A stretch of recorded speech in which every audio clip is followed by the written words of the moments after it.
সম্মানিত দর্শক, আশা করি সবাই ভালো আছেন। আমি অ্যাডভোকেট আশিক এলাহি, ঢাকা ল চেম্বার ইউটিউব চ্যানেল থেকে আপনাদেরকে শুভেচ্ছা জানাচ্ছি। আইনের বিভিন্ন বিষয় নিয়ে কথা বলে থাকি, আপনাদের সঙ্গে শেয়ার করে থাকি। অনেকেই আছেন যারা বিভিন্ন বিষয় জানতে চান, ফোন করেন, পরামর্শ জানতে চান। তাদের সুবিধার্থে আইন জানার কারণে যেন সুবিধা হয়, সমস্যা থেকে মুক্ত থাকে, এই জন্যই আমার এই চেষ্টা। আজকে আমরা যে বিষয়টি জানবো সেটি হচ্ছে যে দলিলে যে নাম থাকে বা এক নাম, আর ভোটার আইডিতে অর্থাৎ জাতীয় পরিচয় পত্রে আরেক নাম, এই সমস্যাটাই আমাদের কাছে অনেকেই ইতিমধ্যে আসেন বা প্রায়ই এসে থাকেন। এই ক্ষেত্রে কি করা যায়, এই সমস্যাটার সমাধান কি? দেখা যায় যে অনেক আগে জমি কেনা হয়েছে কোনো ব্যক্তির নামে, ব্যক্তি মহিলা বা পুরুষের নামে, কিন্তু তখন হয়তোবা অতটা খেয়াল করা হয়নি। সেক্ষেত্রে হয়তোবা ডাক নাম বা পারিবারিক নাম ব্যবহার করা হয়েছে। সেখানে পরবর্তী সময়ে যখন জাতীয় পরিচয়পত্রের বিষয় আসলো, জাতীয় পরিচয়পত্রের বিধান সংযুক্ত হলো এবং আমরা জাতীয় পরিচয়পত্র করলাম, সেই ক্ষেত্রে দেখা যায় যে এই জাতীয় পরিচয়পত্রের সাথে দলিলে যে নাম, সেই নামের অনেকটাই পার্থক্য দেখা যায়, কখনো কখনো একেবারেই ভিন্ন হয়ে যায়।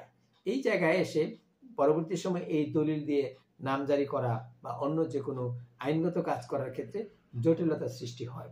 এই বিষয়টি কিভাবে সমাধান করা যেতে পারে, আজকে এইটা নিয়েই কথা বলতে চাই। প্রথম কথা হচ্ছে যে যেই পার্থক্যগুলো দেখা যায় নামের, দলিলের নামের সঙ্গে এবং জাতীয় পরিচয়পত্রের নামের সঙ্গে, যদি সেটি ছোটখাটো কোনো পার্থক্য হয় তাহলে সেটি সাব রেজিস্ট্রি অফিসে খুব ছোট্ট আকারে সংক্ষিপ্তভাবে করা যায়। যেমন নামের আগে মোহাম্মদ, ছোট মোহাম্মদ, অথবা বড় করে লেখা মোহাম্মদ, অথবা পেছনের একটি অংশ, এরকম যদি কিছু থাকে ছোটখাটো, তাহলে করা যায়। কিন্তু যদি এই পার্থক্যটা অর্থাৎ জাতীয় পরিচয়পত্র এবং দলিলের যে জমির যে মালিক, তার নামের ক্ষেত্রে বা পিতার নামের ক্ষেত্রে যদি বড় ধরনের কোনো পরিবর্তন বা পার্থক্য থাকে, গরমিল থাকে, সেই ক্ষেত্রে কি করা যাবে? সেই ক্ষেত্রে যে কাজটি করার সেটি হচ্ছে যে জমিটি যেই এলাকায় অবস্থিত, আপনি যেই এলাকায় আছেন বা থাকেন বা বসবাস করেন, অর্থাৎ আপনার জমি যেখানে, সেই এলাকাটা যদি শহরে হয় অর্থাৎ সিটি কর্পোরেশনের ভেতরে হয়, তাহলে স্থানীয় কাউন্সিলর বা কমিশনারের কাছ থেকে একটি প্রত্যয়নপত্র নিতে হবে। যদি পৌরসভা হয় তাহলে মেয়রের কাছ থেকে, আর যদি গ্রাম অঞ্চলে অর্থাৎ ইউনিয়ন পরিষদের ভেতরে হয় সেক্ষেত্রে চেয়ারম্যানের কাছ থেকে একটি প্রত্যয়নপত্র নিতে হবে। সেই প্রত্যয়নপত্রের উল্লেখযোগ্য বিষয় হচ্ছে যে আপনার যে নাম, আপনার যে দলিলে যেই নাম এবং জাতীয় পরিচয়পত্রের যেই নাম, এই দুটি নাম উল্লেখ করে সেই প্রত্যয়নপত্রে লিখতে হবে বা লেখা থাকবে যে এই ব্যক্তি দুজন বা দুটি নাম একই ব্যক্তির, একই ব্যক্তি। এই বিষয়টি তিনি প্রত্যয়নপত্রের মাধ্যমে ঘোষণা দিবেন।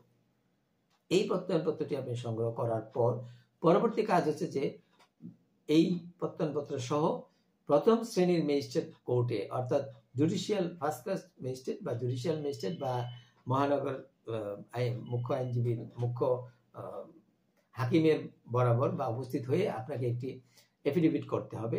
300 টাকার স্ট্যাম্পে সেই এফিডেভিট হয়ে থাকে।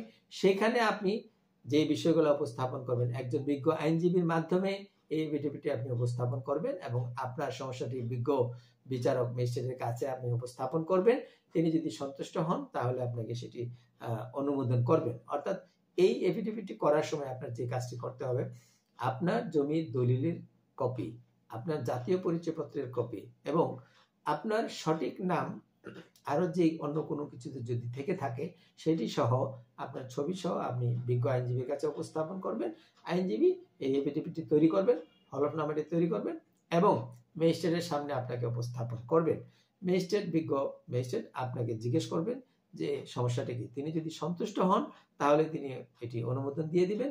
আর যদি কোনো কারণে তার কাছে সন্দেহ হয়, যদি এটি জটিল মনে হয়, তাহলে তিনি এটি তদন্তের জন্য দিতে পারেন। যাই হোক, সেখান থেকে এফিডেভিটটি করার পর সেই এফিডেভিট এবং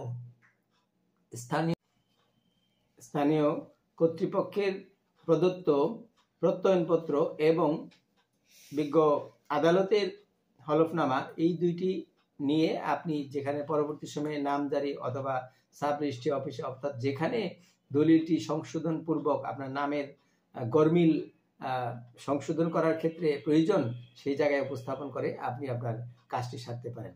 তাহলে আমরা জানলাম যে দলিলে নাম এবং জাতীয় পরিচয়পত্রের নাম, কোনো ব্যক্তির যদি দলিল এবং জাতীয় পরিচয়পত্র নাম দুই নামের মধ্যে যদি কোনো পার্থক্য থাকে, নাম বা নামের অংশ অথবা ভিন্ন নাম থাকে, সেই ক্ষেত্রে এই সমস্যাটি কিভাবে সমাধান করে আমরা সেই দলিলটি সংশোধন করে আমাদের নামজারি করা বা দলিল হস্তান্তর করা, পরবর্তী যে কাজগুলো আছে করতে পারি, এই বিষয়টি আজকে আমরা জানলাম। এতক্ষণ সাথে থাকার জন্য, এই ভিডিওটি শোনার জন্য সবাইকে ধন্যবাদ।